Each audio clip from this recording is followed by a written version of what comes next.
Topic पढ़ रहे थे गैमेटोजेनेसिस या युग्मक जनन, उसके प्रकार। लास्ट वीडियो में हमने पढ़ा था स्पर्मेटोजेनेसिस या शुक्राणु जनन, जिसमें हमने मेल गैमेट या स्पर्म का निर्माण किया था। आज हम पढ़ते हैं ओजेनेसिस या अंडाणु जनन, जिसमें कि ओवम का निर्माण होना है। तो ओवम के निर्माण का जो प्रोसेस होती है, क्रिया होती है, वह मुख्य रूप से फीमेल रिप्रोडक्टिव ऑर्गन्स या मादा प्रजनन अंग ओवरी अर्थात अंडाशय में संपन्न होते हैं।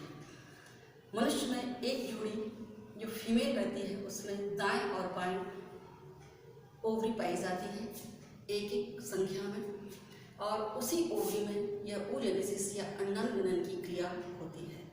यह क्रिया मुख्य रूप से एम्ब्रियोनिक स्टेज में ही प्रारंभ हो जाती है, अर्थात जब फीमेल फीट्स अर्थात मादा भ्रूण गर्भ अवस्था में होता है, उसी समय यह क्रिया प्रारंभ हो जाती है। और यह क्रिया के 2 चरण वहीं कंप्लीट होते हैं, और उसके बाद जो तीसरा और अंतिम चरण होता है वह किशोर अवस्था आने पर पूर्ण होता है। तो हम समझते हैं रेखा चित्र के माध्यम से कि किस तरह से ओजेनेसिस की क्रिया प्रारंभ होती है और ओवम का निर्माण। तो आज का टॉपिक है ओजेनेसिस अर्थात अंडाणु जनन। अंडाणु जनन इस क्रिया में सर्वप्रथम जो ओवरी की बॉल या दीवार होती है, वह दीवार के अंदर की कोशिकाएं या जो लेयर होती है ओवरी के अंदर की, उस लेयर को बोलते हैं हम जर्मिनल एपिथेलियम, जनन उपकला ऊतक। उस ऊतक की कोशिकाएं क्या करती हैं, बारंबार विभाजित होती हैं, और विभाजित होकर यह विभाजन समसूत्री विभाजन होते हैं, और इस विभाजनों के फलस्वरूप बहुत सारे फॉलिकल्स का निर्माण ओवरी के अंदर हो जाता है, जिन्हें हम एग ऑफ नेस्ट कहते हैं। अब जो कई सारे फॉलिकल्स बन जाते हैं, उन फॉलिकल में से केवल एक फॉलिकल्स या एक जो पुटिका रहती है, वह पुटिका या फॉलिकल्स क्या करती है, साइज में अन्य पुटिकाओं से या फॉलिकल्स से बड़ी हो जाती है, उसका नाम स्पष्ट हो जाता है, और उसी के अंदर ओवम का निर्माण होता है, अर्थात वह एक कोशिका प्राइमरी जर्म सेल की एक कोशिका, जिसे कि हम ओवोनियम कहते हैं, वही अंडाणु जनन की क्रिया को प्रारंभ करती है। तो हम यह क्रिया भी 3 पदों में पर कंप्लीट होगी। कौन कौन सी 3 पद रहेंगे? सबसे पहले फर्स्ट पद होगा इसका प्रोलिफरेशन प्रावस्था, दूसरा रहेगा इसका पद ग्रोथ फेज या वृद्धि प्रावस्था, और तीसरा पद इसका होगा मैच्योरेशन या परिपक्वन अवस्था। इन तीनों अवस्थाओं से ही ओवम का निर्माण होगा। तो हम देखते हैं सबसे पहले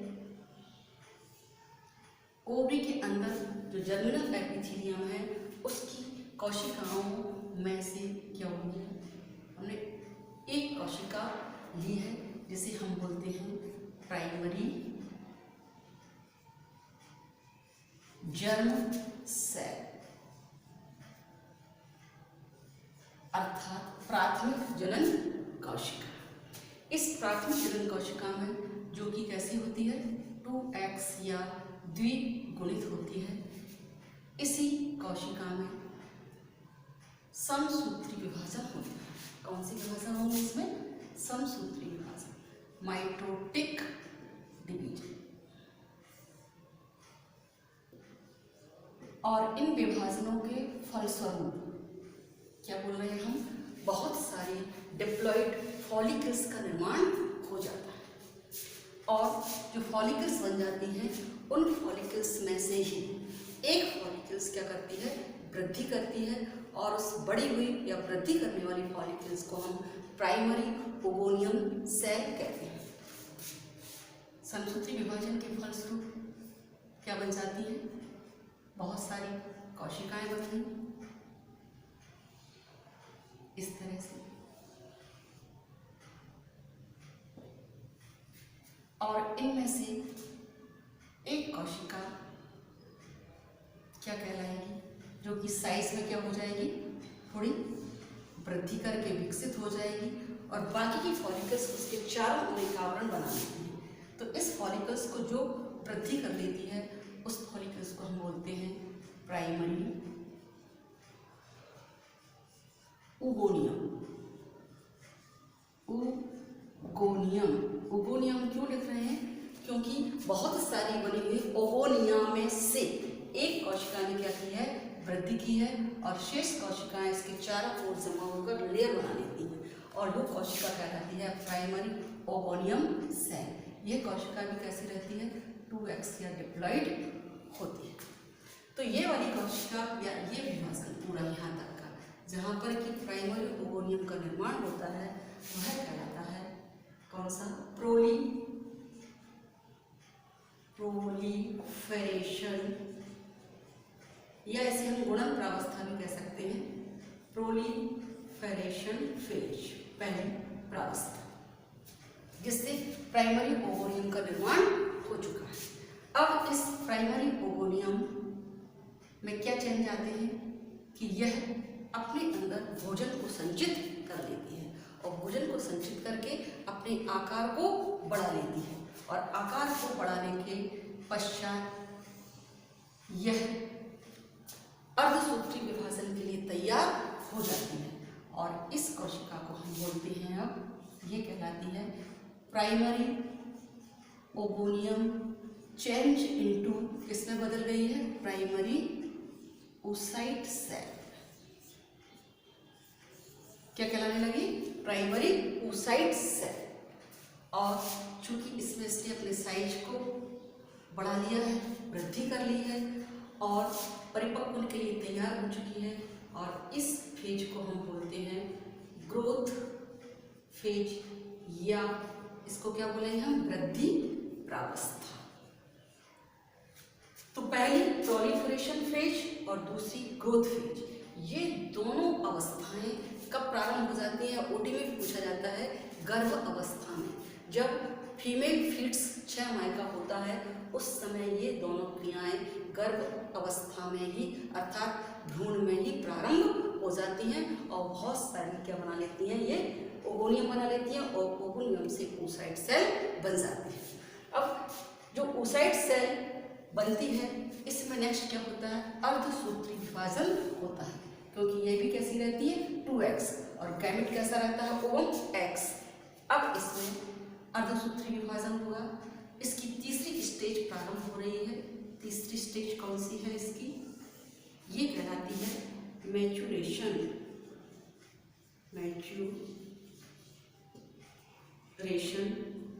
फेज, या परिपक्वन अवस्था। ये जो तीसरी स्टेज होती है यह किशोर अवस्था में प्रारंभ होती है, अर्थात 11 से 14 वर्ष की आयु में जब ओव्यूलेशन स्टार्ट हो जाता है उस समय ये तीसरी परिपक्वन अवस्था होती है, या हम कह सकते हैं तब अर्धसूत्री विभाजन होता है। ये भी ऑब्जेक्टिव में पूछा जाता है कि परिपक्व अवस्था कब प्रारंभ होती है। तो ये दोनों अवस्थाएं भ्रूणीय स्टेज में प्रारंभ होती है, एम्ब्रियोनिक स्टेज में, और तीसरी अवस्था होती है, ये होती है हमेशा किशोर अवस्था में 11 से 14 वर्ष की आयु में ओव्यूलेशन के समय। तो प्राइमरी oocyte में क्या होता है? 2 परिपक्व विभाजन होते हैं, फर्स्ट एंड सेकंड। यह हम कह सकते हैं अर्धसूत्री विभाजन होता है, फर्स्ट स्टेज और सेकंड स्टेज। तो जब फर्स्ट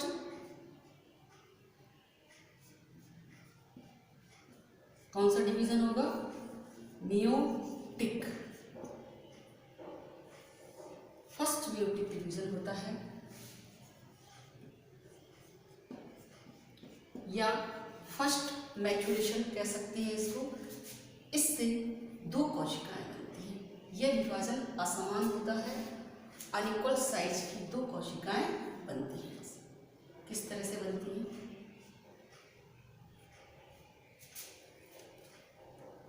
एक कोशिका बनती है इसमें साइज में छोटी, और दूसरी कोशिका बनती है साइज में बड़ी।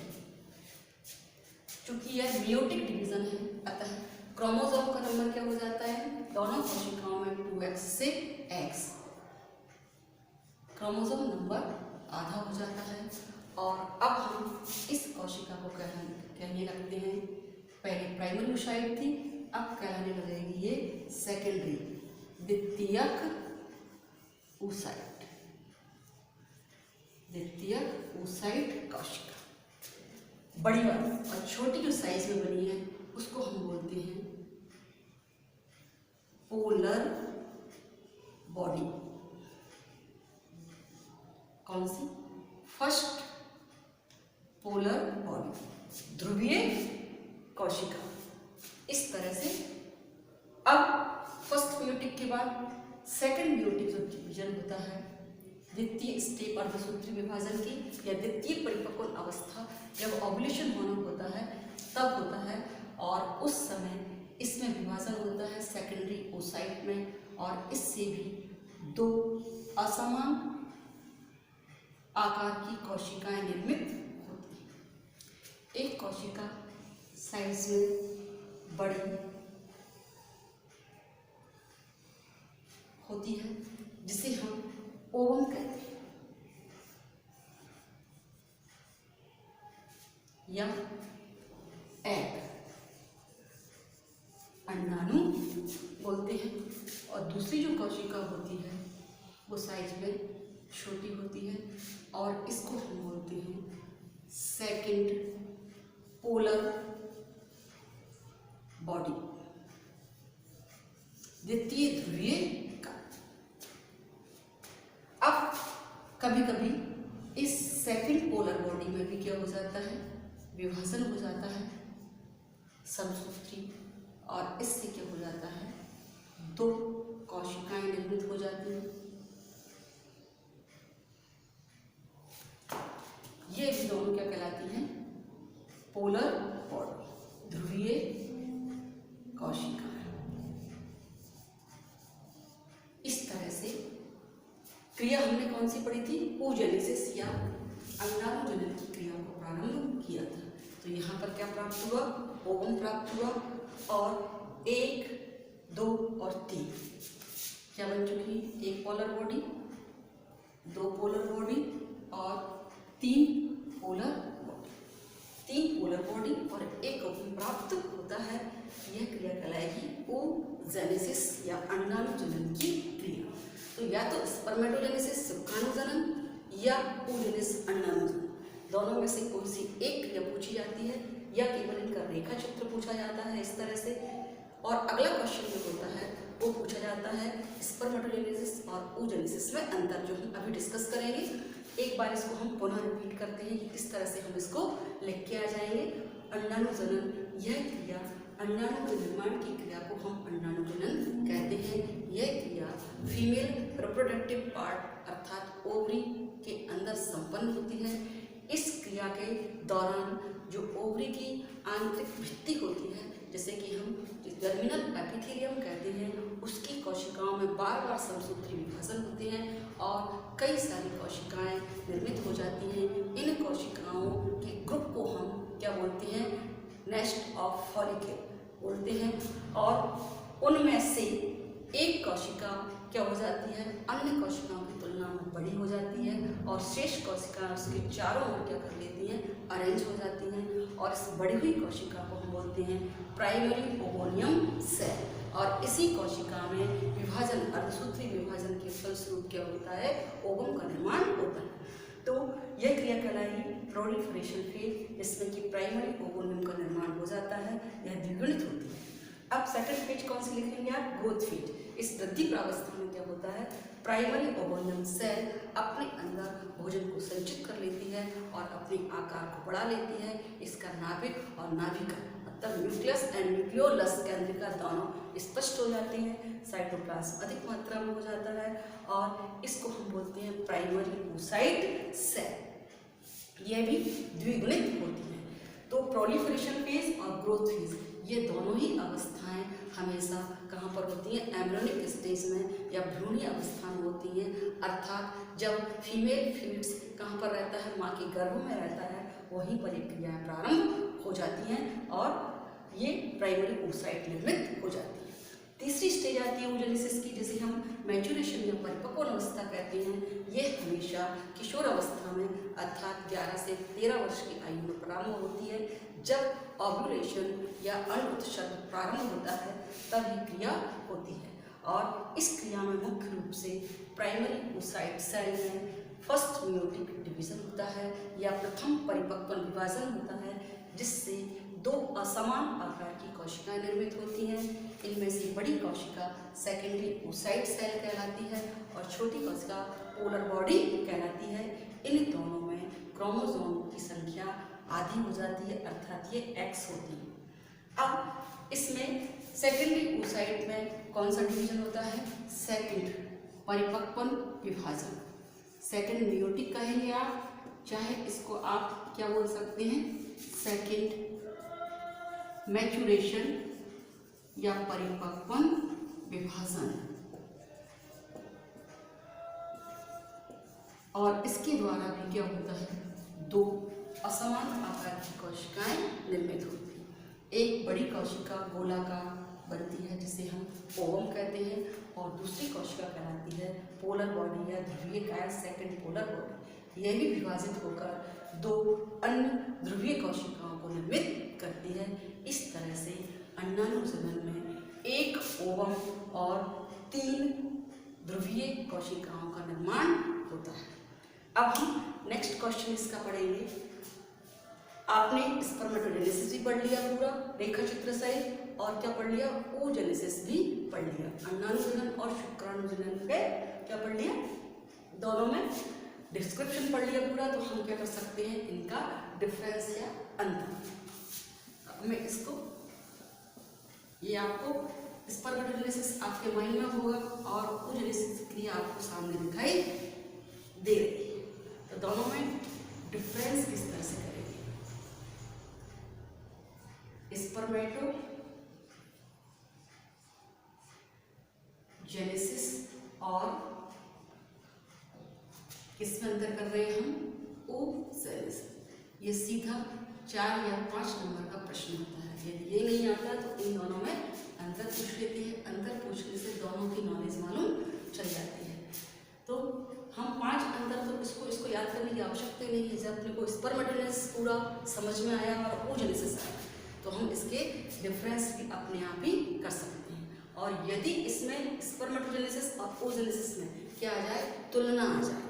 तुलना जब की जाती है तो तुलना में समानताएं भी लिखी जाती हैं और असमानताएं भी लिखी जाती हैं। तो समानता में हम देख रहे हैं कि दोनों ही स्पर्मेटोजेनेसिस हो या oogenesis हो, दोनों में ही क्या रहता है, मुख्य रूप से जर्मिनल एपिथेलियम तक भाग लेता है, ये समानता है। दोनों में ही मुख्य रूप से 3 पद होते हैं। कौन कौन से, मल्टीप्लिकेशन, फिर है उसके बाद ग्रोथ फेज, और तीसरी रहती है परिपक्व। फिर तीसरा समानता होती है कि प्रथम विभाजन कैसा होता है, हमेशा माइटोटिक होता है, स्पर्मेटो में भी रहता है और oogenesis में भी रहता है। और द्वितीय विभाजन क्या होता है, हमेशा अर्धसूत्री होता है। तो ये जो है, ये इनकी समानताएं हैं और असमानताएं। यदि इसमें अंतर पूछा जाए तो फिर अपने को समानताएं नहीं लिखना है, डायरेक्ट क्या करते हैं हम, उसके डिफरेंस ही लिखते हैं। तो पहला स्पर्मेटोजेनेसिस, oogenesis, हम ये लिखेंगे कि ये हमको मालूम है कहाँ पर होता है। तो इसको लिखेंगे आप स्पर्मेटोजेनेसिस में कि स्पर्मेटोजेनेसिस की क्रिया हमेशा मेल रिप्रोडक्टिव ऑर्गन्स, कौन सा ऑर्गन्स है, टेस्टिस में संपन्न होती है। इसमें संपन्न होगी, टेस्टिस में संपन्न होगी। इसका आप लिखेंगे oogenesis की क्रिया हमेशा फीमेल रिप्रोडक्टिव ऑर्गन्स, ओवरी या अंडाशय में संपन्न होती है। तो इधर किस में संपन्न होगी, ये ओवरी में, पहला अंतर हो। दूसरे अंतर में क्या लिखेंगे, जब हमने स्पर्मेटोजेनेसिस पढ़ा था तो हमने देखा था कि वह क्रिया 2 पदों में पूर्ण हुई थी। पहले पद में हमने पढ़ा था फॉर्मेशन ऑफ स्पर्मेटिड, मतलब स्पर्मेटिड का निर्माण, और सेकंड में हमने पढ़ा था किसका, स्पर्म का निर्माण, मतलब मेटामॉर्फोसिस। और इसमें हमको इस तरह के कोई भी 2 स्टेप दिखाई नहीं दे रहे हैं। तो हम सेकंड अंतर लिखेंगे, यह क्रिया क्या होती है, हमेशा कितने स्टेप में, 2 स्टेप्स, 2 पदों में होती है, जबकि यह क्रिया क्या होती है, हमेशा सिंगल स्टेप्स में, एक ही पद में पूरी होती है। 2 अंतर हुए। तीसरा अंतर जो इसमें दिखाई दे रहा है क्लियर, वही अंतर है। तीसरा अंतर है कि जब हमने स्पर्मेटोजेनेसिस पढ़ा था तो उसमें हमने एक प्राइमरी oocyte से 4 स्पर्मों का निर्माण किया था, जबकि इसमें एक प्राइमरी oocyte से केवल एक ओवम का निर्माण हो रहा है। तो हम तीसरा अंतर लिखेंगे कि इसमें एक प्राइमरी स्पर्मेटोसाइट से 4 स्पर्म निर्मित होते हैं।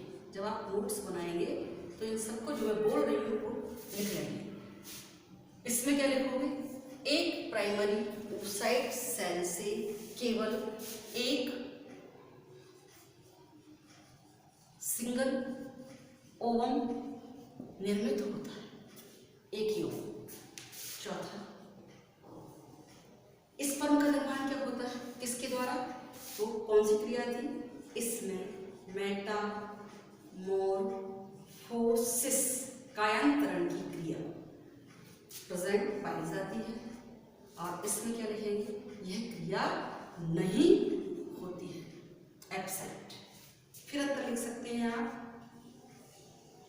क्या अंतर लिखेंगे? अब इसमें आपको दिखाई दे रहा है कि इसमें क्या निर्मित होती है? ये पोलर बॉडी निर्मित होती है, ध्रुवीय कोशिकाएं या पोलर बॉडी। पर स्पर्मेटोजेनेसिस में इस तरह की कोई रचना निर्मित नहीं हुई। तो इसमें हम क्या लिखेंगे? पहले इसमें लिखेंगे पांचवा अंतर कि पोलर बॉडी कितनी? 3 पोलर बॉडी क्या होती है? निर्मित होती है।